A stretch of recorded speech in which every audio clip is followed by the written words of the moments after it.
तो hello and welcome everyone, welcome to agriculture वाला, your official platform for agriculture success. मेरा नाम है राघवेंद्र सिंह परमार और आज एक जो मेजर स्टूडेंट की प्रॉब्लम है एमएससी को रिलेटेड।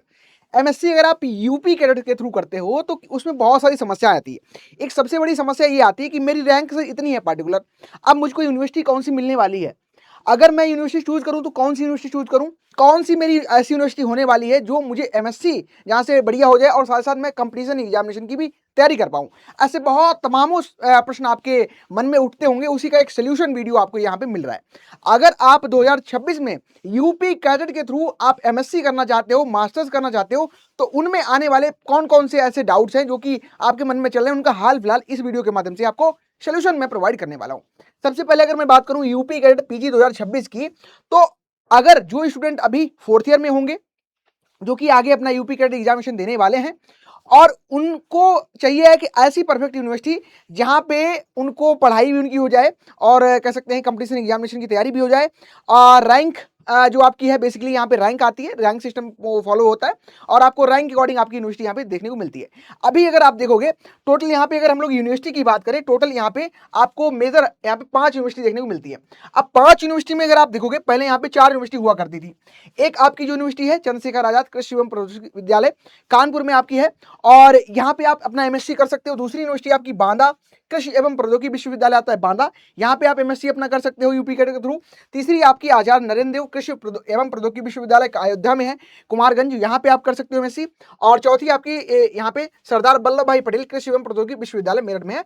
पांचवा अभी लेटेस्ट, यानी कि हम बोल सकते हैं कि ये नई यूनिवर्सिटी यहाँ पे आपकी बनी है, न्यू यूनिवर्सिटी आपकी है, जो कि महात्मा बुद्ध कृषि एवं प्रौद्योगिकी विश्वविद्यालय, जो कि आपकी यहाँ पे कह सकते हैं हम कुशीनगर में आपकी रहने वाली है।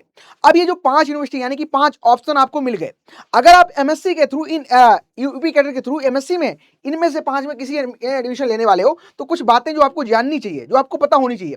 पहली बात ये रहती है कि आप जब भी यूपी कैडेट का एग्जामिनेशन देते हो, तो यूपी कैडेट का एग्जामिनेशन आप पीजी के लिए अगर मान चलो दे रहे हो, यूपी कैडेट जो एग्जामिनेशन है अगर आप पीजी के लिए दे रहे हो, तो ये 5 यूनिवर्सिटी आपके पास अभी ऑप्शन हो गई।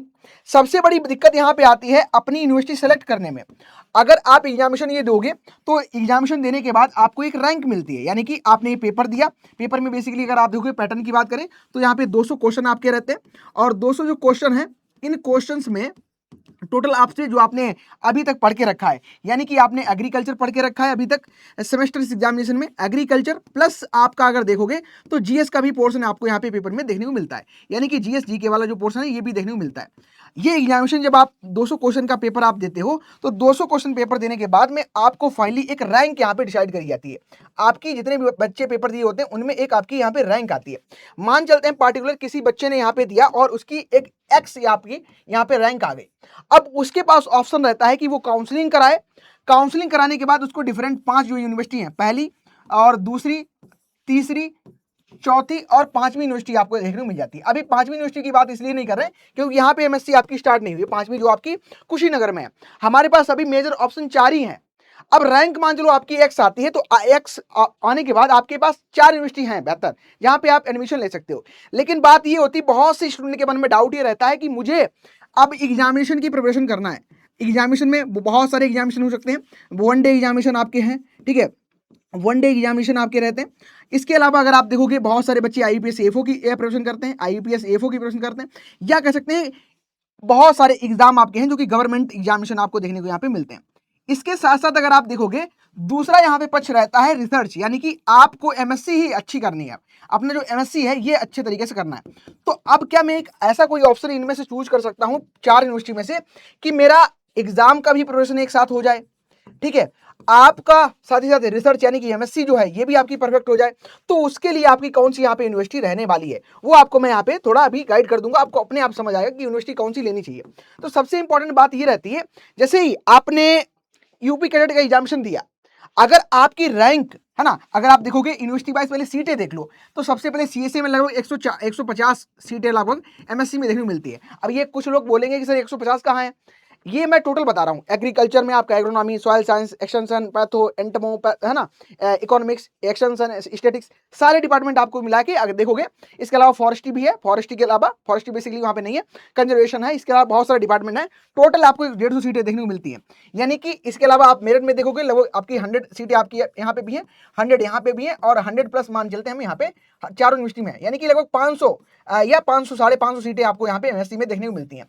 अब अगर आपकी रैंक जो है, रैंक अगर आपकी बढ़िया आती है, यानी कि आप अपनी कैटेगरी में जो भी आपको सब्जेक्ट चाहिए उसमें अच्छी आप रैंक लेके आते हो, तो ऑप्शन रहता है कि आप सबसे प्रायोरिटी जो देते हो सीएसए को देते हो। अब सीएसए इसलिए भी क्योंकि यहाँ पे आपको कंपटीशन एग्जामिनेशन की आप प्रिपरेशन कर सकते हो। दूसरा, अगर आप रिसर्च की बात करो, एमएससी की बात करो, तो एमएससी के केस में आप थोड़े यहाँ पे प्रायोरिटी जो आपकी है, फर्स्ट प्रायोरिटी जो रहती है that is for competition exam. आप उतनी प्रायोरिटी कह सकते हैं, या उतनी नहीं हम यहाँ पे बोल सकते हैं, हम बोल सकते हैं कि जो फर्स्ट प्रायोरिटी है ये आप अपने कंपटीशन एग्जाम दे रहे हो, और साथ साथ सेकेंडरी पर्पज पे आप यहाँ पे एमएससी कर रहे हो। ठीक है, तो ये बात हो जाती है। दूसरा इंपॉर्टेंट बात ये हो जाती है कि यहाँ पे एक माहौल जो है कंपटीशन का वो अलग ही है ना। इन तीनों यूनिवर्सिटी में आप कंपेयर करोगे कंपटीशन की, तो सबसे ज्यादा कंपटीशन जो आपको देखने को मिलेगा वो सीएसए में देखने को मिलेगा।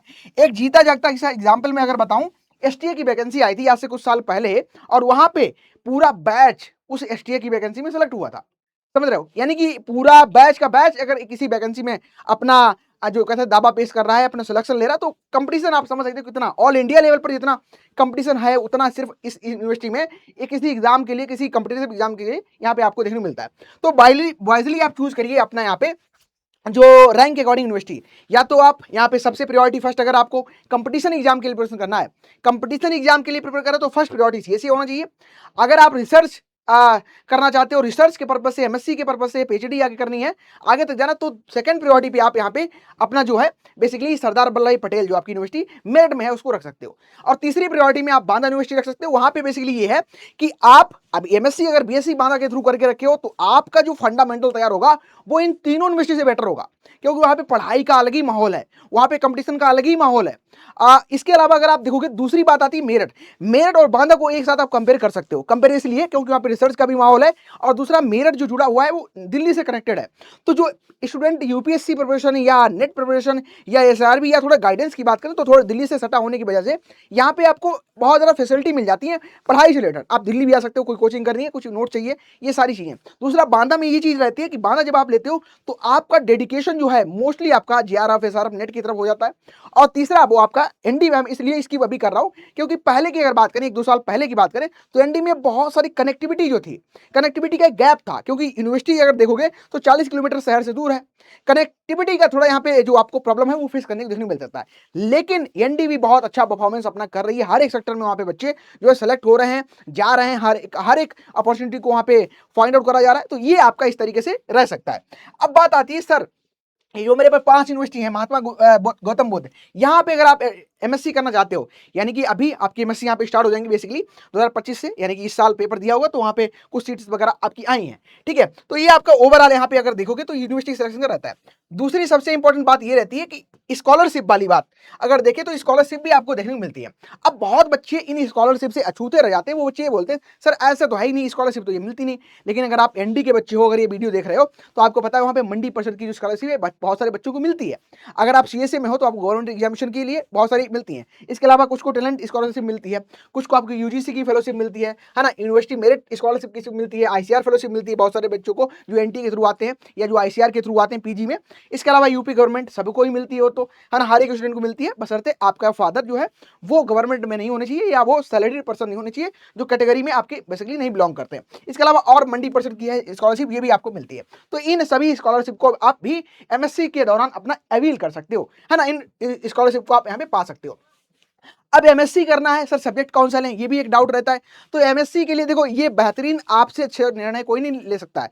हाँ, अगर आप बात करो कि हमें सर ब्रॉड स्कोप किस में मिल जाता है, तो आप एग्रोनॉमी, सॉइल साइंस, है ना, इन सब्जेक्ट को ले सकते हो, या कोई जैसे सॉइल कंजर्वेशन सब्जेक्ट जो है उसमें अगर आप करते हो, तो आप जो आपका नेट वाला पेपर है वो आप एग्रोनॉमी में दे सकते हो, आप सॉइल में भी दे सकते हो, तो दो आपके साथ दो आपके रास्ता एक साथ ओपन हो जाते हैं। लेकिन ये बेसिकली रहेगा इंटरेस्ट का, और कभी कभी रैंक का भी रहता है कि मान लो आपने रैंक आपकी इधर उधर हो गई और आप डिजायर्ड जो चाह रहे थे वो आपको नहीं मिला, तो आप शिफ्ट हो जाते हो सब्जेक्ट पे। लेकिन शिफ्टिंग ये थोड़ा अपने अकॉर्डिंग करना, थोड़ा ही ज्यादा शिफ्ट ना हो, ऐसा प्रोटेक्शन में हो तो एंटमो की जगह पैथो ले लो, इतना चलेगा। लेकिन ये नहीं कि आप प्रोटेक्शन से वो बता लिया एग्रोनॉमी ले लिया या एग्रोनॉमी से प्रोटेक्शन ले लिया, इस तरीके से चीजें जो है वो उनको थोड़ा अवॉइड करना।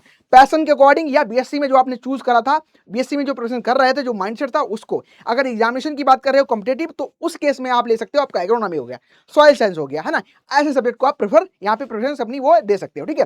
बेसिकली बीएससी आपका 4 साल का है, आपने किसी यूनिवर्सिटी के थ्रू या कॉलेज के थ्रू किया होगा तो आप सभी एलिजिबल हो, और इन एमएससी के जितने सब्जेक्ट मेरे पीछे आपको देखने को मिल रहे हैं ये सभी आपको यहाँ पे आप ले सकते हो, ठीक है। तो ये बेसिकली रहेगा। अगर आप सीटों की बात करो, सीटें आपकी ब्राउजर देखोगे तो उसमें आपको सीटें देखने को मिल जाएंगी, ठीक है। पेपर की बात कर लेते हैं, सर पेपर कैसा किस तरीके से रहता है। तो पेपर में आपको पहले मैंने बताया कि जीएस जो आपका जीके जनरल नॉलेज वाला पोर्शन है, यहाँ पे 25 क्वेश्चन आप यहाँ पे बोल सकते हो, 25 क्वेश्चन यहाँ पे आपको देखने को मिलते हैं।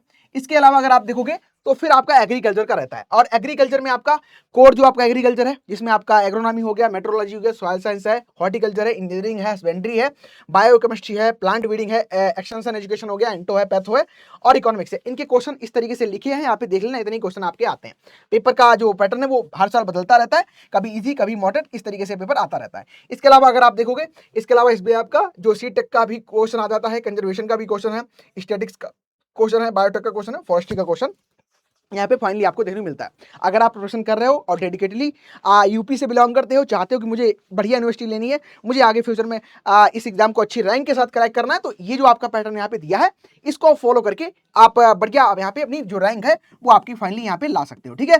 तो और भी कोई बहुत सारे डाउट अगर आपके मन में चल रहे हैं तो इस कमेंट बॉक्स में आप फटाफट बता देना, उनका भी हम लोग डिटेल में सोल्यूशन आपको प्रोवाइड कर देंगे। तो अभी के लिए ये जो आपकी बहुत सारी क्वेरीज आ रही थी इससे रिलेटेड, रैंक से रिलेटेड, तो उसको मैंने यहाँ पे सॉल्व कर दिया है। Thank you everyone, thank you for watching, wish you very best.